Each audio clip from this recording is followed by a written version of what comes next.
जय हिंद साथियों, स्वागत है आप सभी का एक बार फिर से हमारे YouTube चैनल पर। और आज हम लोग क्लास 10 केमिस्ट्री का चैप्टर नंबर 2 है एसिड, बेस एंड साल्ट, जिसको हिंदी में हम लोग अम्ल, क्षार और लवण कहते हैं। इसके बारे में हम लोग पढ़ने वाले हैं। तो आप में से जो भी साथी मुझे ऑनलाइन सुन पा रहे हैं, कृपा करके सेशन को जल्दी से शेयर कर दें अपने मित्रों के साथ ही साथ हमारे चैनल को सब्सक्राइब कर दें ताकि आने वाली वीडियो का नोटिफिकेशन आपको मिलता रहे।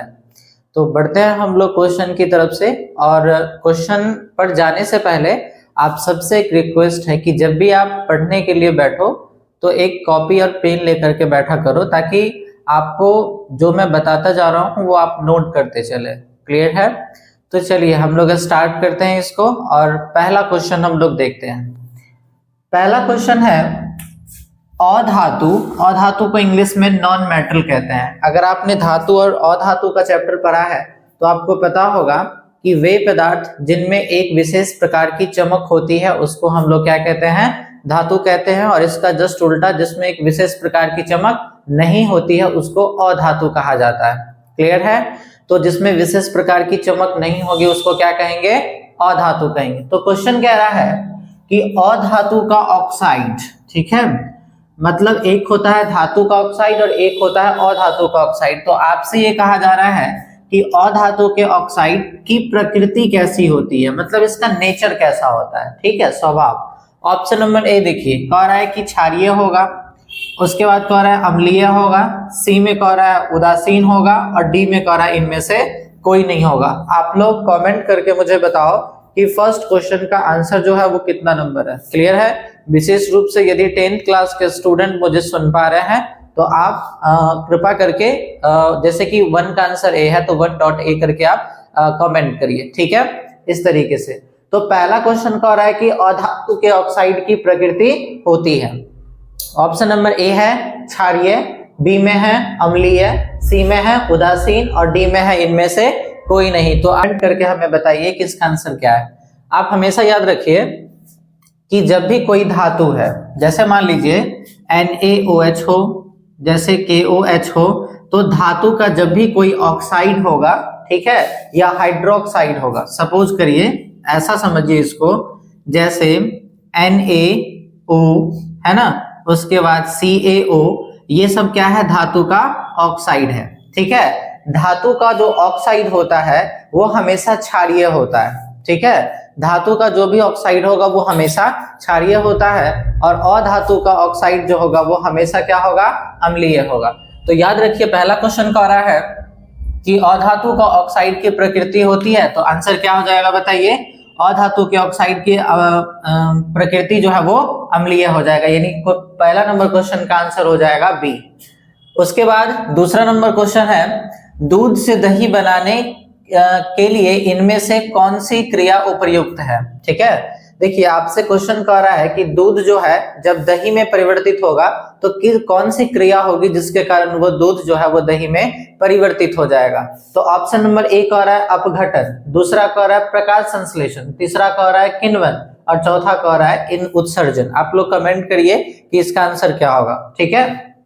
तो याद रखिए कि दूध से जैसे ही दही में परिवर्तित होगा तो इस क्रिया को हम लोग कहते हैं किण्वन, ठीक है, यानी दूसरा क्वेश्चन का आंसर हो जाएगा सी। तीसरा क्वेश्चन है ऑक्जेलिक अम्ल का निम्न में से प्राकृतिक स्रोत है, मतलब कि फल से या किसी पेड़ पौधों से ऑक्जेलिक अम्ल को हम लोग प्राप्त करेंगे, इसको प्राकृतिक स्रोत कहा गया है। तो क्वेश्चन है कि ऑक्जेलिक अम्ल जो है उसका प्राकृतिक स्रोत कौन सा है? और पहला ऑप्शन है संतरा। देखिए संतरा या नींबू के रस में सिट्रिक एसिड पाया जाता है, ठीक है, और सिरका जो है वो एसिटिक एसिड में पाया जाता है, और टमाटर जो है, टमाटर, इसमें पाया जाता है ऑक्जेलिक अम्ल। क्लियर है? याद रखिएगा ये आपके एग्जाम के लिए बहुत इंपॉर्टेंट क्वेश्चन है। आपसे पूछेगा कि टमाटर में कौन सा अम्ल पाया जाता है, तो याद रखिएगा ऑक्जेलिक अम्ल जो है वो टमाटर में पाया जाता है। तो तीसरा नंबर का क्वेश्चन जो है उसका आंसर हो जाएगा सी हो जाएगा। अगला क्वेश्चन है क्षारीय विलयन में फिनफ्थलीन सूचक का रंग होता है। क्लियर है? तो जो क्षारीय सॉल्यूशन होगा उसकी बात कर रहा है कि जब क्षारीय विलयन में फिनफ्थलीन को रखेंगे, ठीक है, तो उस सूचक का रंग जो होगा वो कैसा होगा। हम आपको कुछ समय देते हैं, कमेंट करके आप मुझे बताइए। पहला क्वेश्चन का आंसर है, पहला है ऑप्शन गुलाबी, दूसरा है पीला, तीसरा है नीला और चौथा है रंगहीन। आप लोग जल्दी से कमेंट करके बताइए। इसका आंसर हो जाएगा ए, 4 का आंसर हो जाएगा ए, गुलाबी।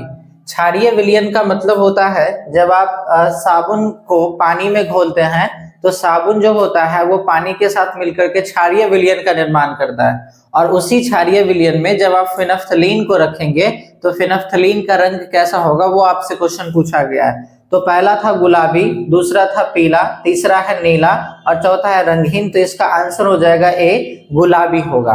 क्लियर है। अगला क्वेश्चन है, इनमें से पोटास एलम, पोटास एलम ये जो है इसका रासायनिक नाम है, इसका सामान्य नाम होता है फिटकिरी। ठीक है, आप में से बहुत सारे लोगों ने फिटकिरी को देखा होगा। तो फिटकिरी जो है वो उसका सामान्य नाम है और उसको रसायन की भाषा में हम लोग पोटास एलम कहते हैं, और उसी का आपसे फॉर्मूला पूछा गया है। ऑप्शन नंबर ए है Al2SO4 into 5H2O, दूसरा है K2SO4 into Al into SO4 का whole thrice into 24H2O। Clear है। तीसरा है K2SO4 into Al into SO4 into 7H2O। यानी आपको कमेंट करके बताना है कि इन तीनों में से कौन सा आंसर होगा। क्लियर है। तो 5वां नंबर जो क्वेश्चन है इसका आंसर हो जाएगा बी, ये जो है वो फिटकिरी का फॉर्मूला है। तो आपसे कई बार प्रश्न में पोटास एलम पूछेगा तो याद रखिएगा फिटकिरी का फॉर्मूला पूछा जा रहा है। क्लियर है। तो पोटास एलम जो है वो किसका फॉर्मूला है, फिटकिरी, मतलब पोटास एलम किसका रासायनिक नाम है, फिटकिरी का। क्लियर है। फॉर्मूला पूछेगा तो ये इसका फॉर्मूला है। क्लियर है। अगला नंबर क्वेश्चन है 6 में, प्याज में कौन सा अम्ल पाया जाता है।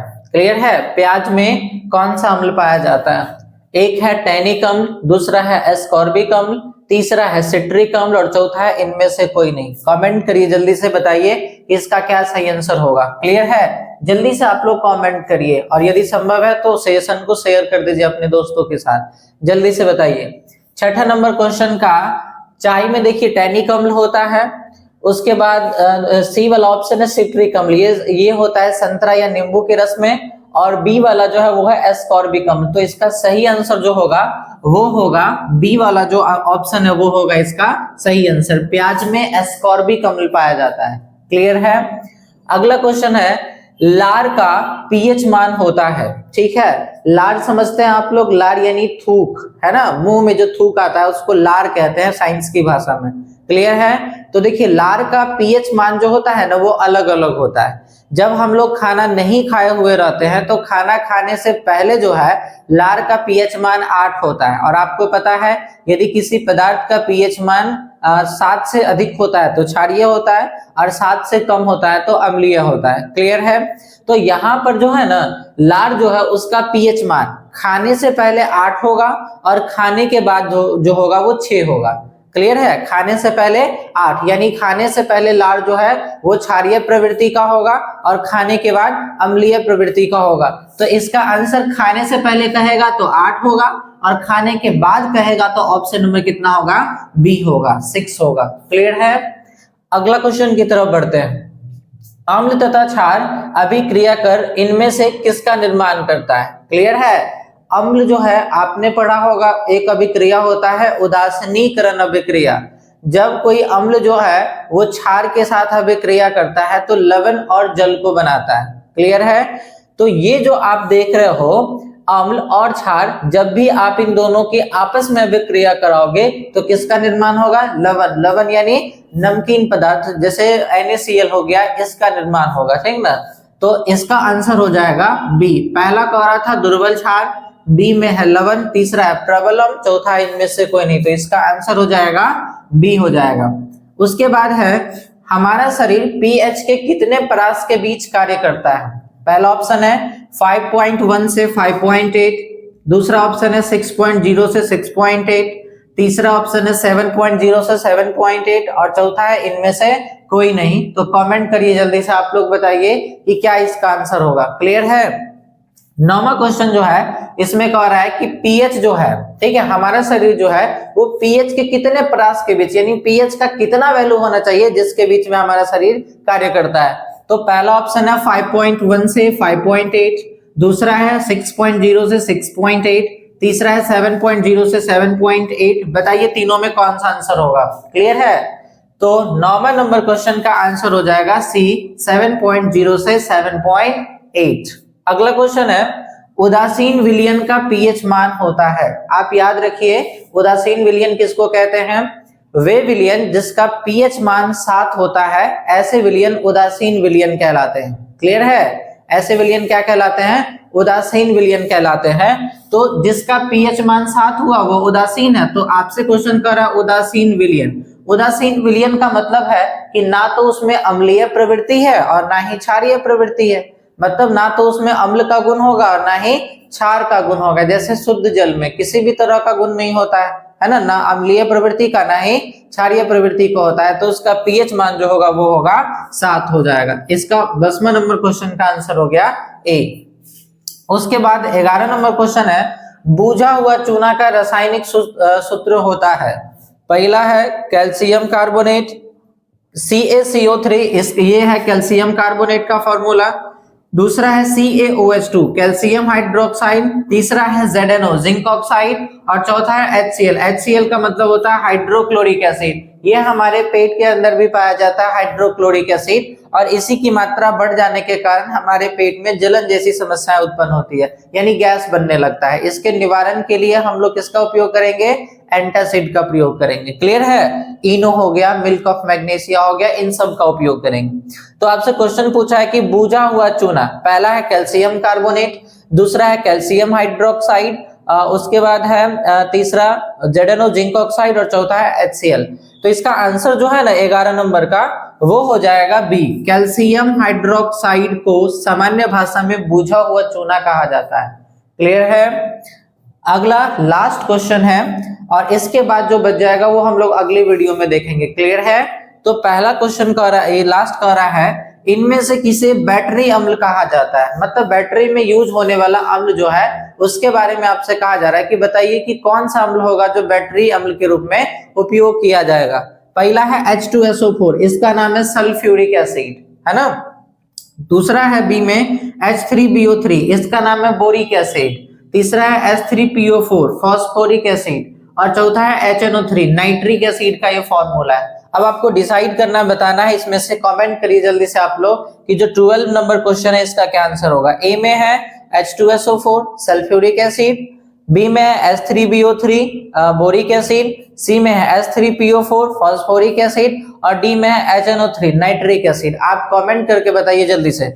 फिलहाल हम बता देते हैं 12 नंबर क्वेश्चन का आंसर जो होगा वो ए होगा, H2SO4। क्लियर है? यानी सल्फ्यूरिक एसिड जो होता है उसी को हम लोग बैटरी अम्ल के नाम से जानते हैं और ये बहुत ज्यादा तीव्रनाशक होता है। क्लियर है? अगर मान लीजिए हाथ पे डालिएगा ना तो हाथ का जो स्किन है, चमड़ा जो है, उसको वो गला देगा, उसको खराब कर देगा, नुकसान पहुंचाएगा, वो इतना ज्यादा तीव्रनाशक होता है। क्लियर है? तो इसका 12 नंबर जो क्वेश्चन है इसका आंसर हो जाएगा ए, H2SO4। क्लियर है? तो उम्मीद करते हैं आप लोगों को ये क्लास समझ में आया होगा। यदि समझ में आया है तो अपने दोस्तों के साथ इस क्लास को शेयर करिए, सब्सक्राइब करिए, वीडियो को लाइक करिए। और ही अगर आप में से किसी स्टूडेंट को किसी क्वेश्चन में प्रॉब्लम है तो कृपा करके आप हमें कमेंट करके बताइए। अगले दिन जो वीडियो होगा वो आप ही के टॉपिक को लेकर के किया जाएगा। क्लियर है? तो एग्जाम पॉइंट ऑफ व्यू से आप यदि तैयारी करना चाहते हैं और आपके मन में कोई भी सवाल हो केमिस्ट्री को लेकर के तो आप मुझसे सवाल पूछ सकते हैं। क्लियर है? आज के लिए इतना ही रहने देते हैं, तब तक के लिए जय हिंद, मिलेंगे अगली वीडियो में।